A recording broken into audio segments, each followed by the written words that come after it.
उसके साथ इतनी भयंकर घटना हुई, पर उसने उसे एक आशीर्वाद में बदल दिया।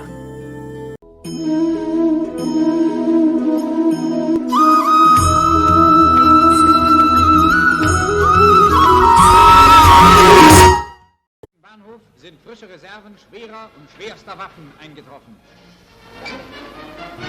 ये 1939 में हुआ था। Werden bereitstehende amerikanische Fahrzeuge von unseren Fliegern angegriffen.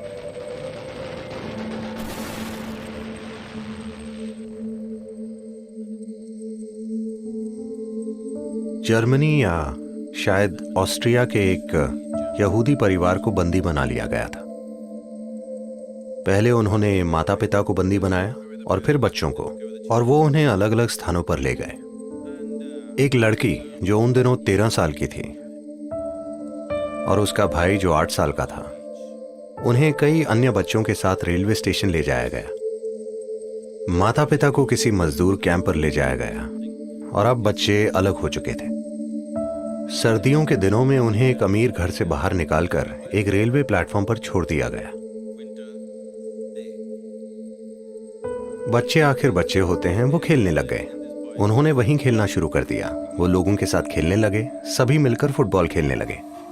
फिर ट्रेन आ गई। ट्रेन आने के बाद सैनिकों ने सभी को भेड़ बकरियों की तरह ट्रेन में भर दिया। जब वो ट्रेन पर चढ़ गए और ट्रेन चलने लगी, तब लड़का बोला कि वो अपने जूते प्लेटफॉर्म पर ही भूल गया है। अब लड़की को बहुत गुस्सा आया। वो 13 साल की थी। उसे सबसे अभी अभी अलग किया गया है। वो हक्की बक्की है कि एक अमीर घर से यहाँ लाया गया है। अब वो सड़क पर हैं, वो नहीं जानते कि कहाँ जा रहे हैं, आगे क्या होगा वो कुछ भी नहीं जानते। अब वो इतिहास बन चुका है। हम जानते हैं कि उसके बाद क्या चीजें हुई थी, पर उस समय उन छोटे बच्चों को कुछ भी नहीं पता था कि क्या होने वाला है। और ये लड़का अपने जूते भूल कर आ गया है, वो भी सर्दियों के मौसम में। तो उस लड़की ने अपने भाई के कान को जोर से मरोड़ कर कहा, अरे बेवकूफ, पहले ही मेरे ऊपर बहुत मुसीबत है और अब तुम जूते छोड़कर आ गए। फिर अगले स्टेशन पर उन्होंने लड़के और लड़कियों को अलग अलग कर दिया। लड़के को एक जगह ले गए, लड़की को किसी दूसरी जगह ले गए।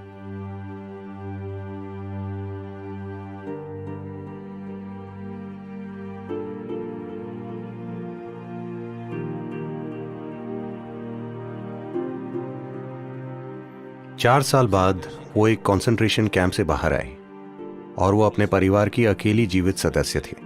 उसके भाई समेत परिवार के 17 लोग बस गायब हो गए।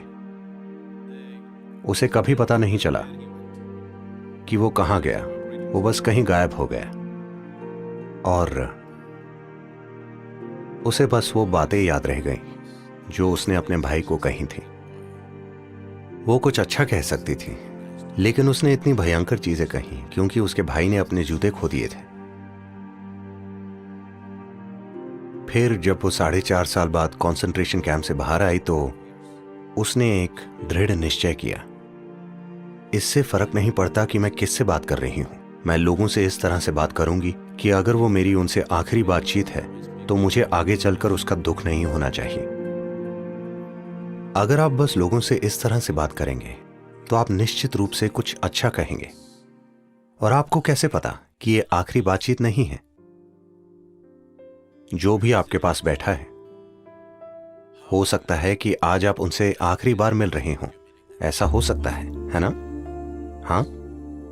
और ये एक वादा जो उसने खुद से किया, इसने उसका पूरा जीवन ही बदल दिया और वो बहुत ही सुंदर इंसान बन गई, क्योंकि उसने तय कर लिया कि वो जिससे भी बात करेगी वो इस तरह बात करेगी कि अगर ये आखिरी बातचीत हो तो उसे दुख ना हो।